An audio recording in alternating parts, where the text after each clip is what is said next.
بسم اللہ الرحمن الرحیم۔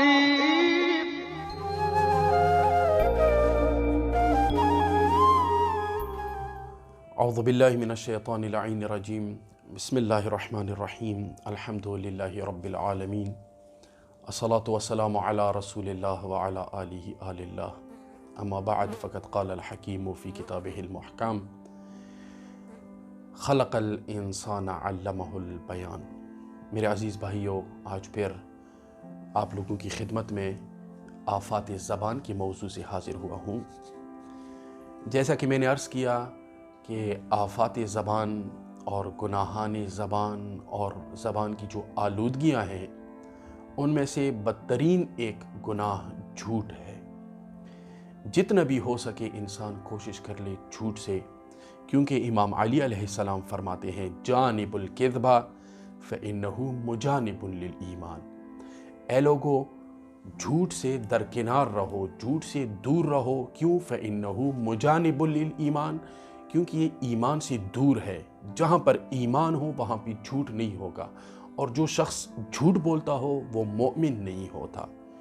الصادق علی شفا منجات و کرامہ، امام فرماتے ہیں جو شخص سچا ہو وہ کرامت اور نجات کی کنارے پہ آیا ہوتا ہے۔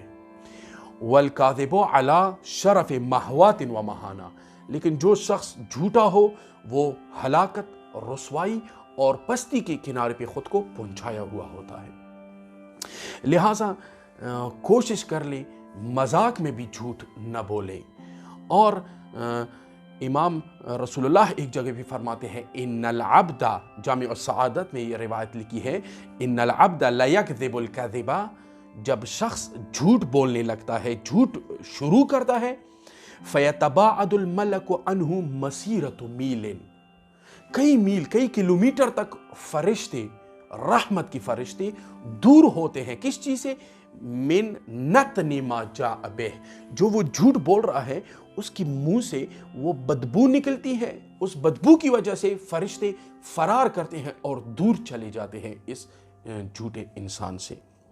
لہٰذا رسول اللہ صلی اللہ علیہ وسلم کے بارے میں ہے کہ ایک دفعہ رسول مسجد میں تشریف فرما تھے، اور ایک شخص آیا، کہا کہ یا رسول اللہ اٹھیے، اور کہیں لے کر گئے رسول کو۔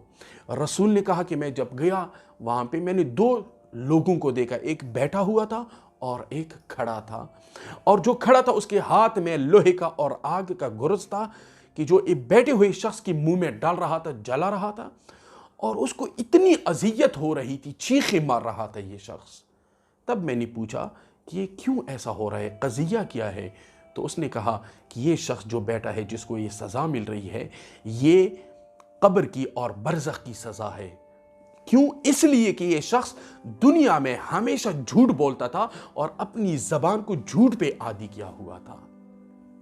لہٰذا جتنا ہو سکے جھوٹ سے انسان خود کو روکے اور جھوٹ نہ بولے۔ اور ہم لوگ اکثر دو جگہوں پہ بہت جھوٹ بولتے ہیں، در حالی کہ ہمیں نہیں لگتا۔ ہم یہ تصور کرتے ہیں، یہ سوچتے ہیں کہ شاید یہ گناہ ہی نہیں ہے، شاید یہ جھوٹ میں حساب ہی نہیں ہے۔ لیکن علامہ مجلسی نے 69 نمبر جلد میں بہت خوبصورت بات کی کہ یہ جھوٹ جو تعارفاتی ہوتا ہے، جو تکلفاتی ہوتا ہے، اگر ہم کہیں پر گئے اور ہمارے سامنے ایک کھانا پیش کیا لوگوں نے، میزبان نے کہ کھائیے، لیکن ہم کیا کرتے ہیں شرم کے مارے ہو یا جو بھی، نہیں ہمیں بھوک نہیں ہے، یا ہم سیر ہے، یا یہ کھانا ہمیں پسند نہیں ہے، در حالی کہ میل نفسانی دل ایک خواہش ہوتا ہے کہ اس کو کھا لے، تناول فرمائے، لیکن اس کے شرم کے مارے ہم نہیں کھاتے۔ یہ بھی جھوٹ میں آتا ہے۔ لہٰذا اس جھوٹ سے بھی انسان کو روکنا چاہیے۔ جیسا کہ خود اسی بات کے لیے ایک تائید کے طور پہ علامہ مجلسی نے ذکر کیا ہے کہ جب عائشہ کی وہ شب زفاف تھی رسول اللہ کے ساتھ، تو سلمہ یہ نقل کرتی ہے، اسماء بنت عمیس یہ نقل کرتی ہے کہ ہم کچھ رشتہ دار خواتین عائشہ کو لے کر گئے رسول اللہ کے حجرے میں، اور رسول اللہ کے ہاتھ میں ایک پیالی تھی اور اس میں دودھ تھا اس ظرف میں، تو عائشہ کے سامنے پیش کیا کہ اس کو پی لے۔ عائشہ نے انکار کیا، تو میں آسماں نے عائشہ کو کہا کہ اے عائشہ، رسول اللہ دے رہے ہیں، انکار نہ کرو۔ جو رسول اللہ دے اس کا ہاتھ خالی ہاتھ نہ پلٹائیں۔ تو پھر اس نے ایک گھونٹ پی لیا، اور جو دودھ بچا رسول اللہ نے کہا باقی جو خواتین آئی ہیں اور آپس میں تقسیم کر کے پیے۔ تو کچھ خواتین کا دل ہی میل تھا، یعنی خواہش تھی کہ اس دودھ کو پی لے، لیکن شرم کے مارے انہوں نے انکار کیا کہ ہمارا دل نہیں ہو رہا پینے کو۔ تو رسول نے کہا کبھی بھی دلی خواہش کو جھوٹ کے ساتھ برابر نہ کریں، یعنی جھوٹ نہ بولیں۔ تو اسماء کہتی ہے کہ میں نے رسول اللہ سے پوچھا یا رسول اللہ کیا یہ جھوٹ میں آتا ہے، گناہ میں آتا ہے کہ انسان کو کوئی چیز پسند ہو لیکن سامنے والی کی وجہ سے شرم کے مارے نہیں کھاتا؟ رسول نے کہا جی یہ جھوٹ ہے، چاہے چھوٹا ہو یا بڑا، یہ جھوٹ میں آتا ہے، گناہ ہے، اور یہ عمل نامے میں ضبط ہو جاتا ہے۔ یہ ایک، اور دوسرا آخری مورد وہ یہ کہ ہم مذاق میں شوخی میں کبھی کبھی جھوٹ بولتے ہیں، کبھی کبھی دوست کو ہنسانے کی خاطر ہم جھوٹ بولتے ہیں، درحال کہ یہ بھی حرام ہے، یہ بھی گناہ کبیرہ میں آتا ہے۔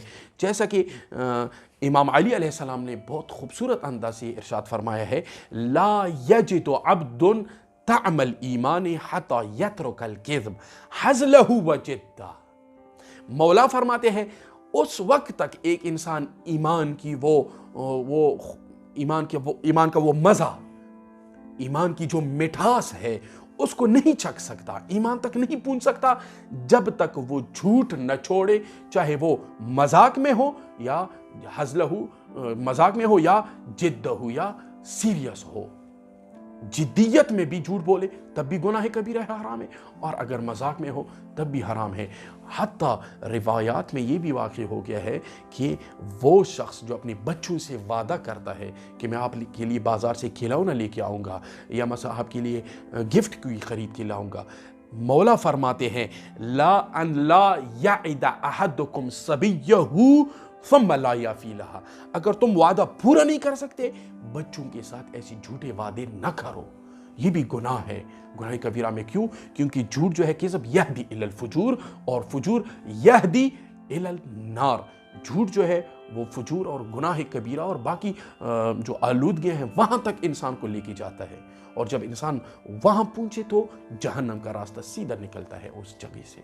لہٰذا یہاں پر بھی کوشش کر لیں کہ مذاق میں، خصوصاً ہنسی مذاق میں، حتیٰ بعض لوگ ہمارے دوسروں کو ہنسانے کے خاطر جھوٹ بولتے ہیں، درحال کہ روایت کہ یا ابا ذر، رسول اللہ فرماتے ہیں یا ابا ذر ویل للذی یحدث ویکذب، ویل ہو، ویل کی تفسیر مختلف ہو گئی ہے، برا ٹھکانہ ہے، جہنم ہے، عذاب ہے اس شخص کے لیے یحدث جو بولتا ہے ویکذب لیکن جھوٹ بولتا ہے۔ کیوں؟ لیضحک بہ القوم، تاکہ اس جھوٹ کی وجہ سے وہ دوستوں کو ایک محفل میں بیٹھا ہوا ہے ان کو ہنسائے اس جھوٹ کی وجہ سے۔ تو رسول پر فرماتے ہیں برا ٹھکانہ ہے، بہت برا نتیجہ اس شخص کے لیے، 3 مرتبہ دہرایا ویل لہو ویل لہو ویل لہو۔ لہٰذا یہ تعارفاتی جھوٹ جو ہے، اگر آپ کو کھانا پسند ہے تو جھوٹ نہ بولیے، کھائیے، اگر نہیں پسند تو جھوٹ نہ بولیے نہیں کھانا۔ ایسی چھوٹی چھوٹی چیزوں سے انسان گناہ کی کبیرہ میں مبتلا ہو جاتے ہیں مگر ہمیں پتہ بھی نہیں چلتا۔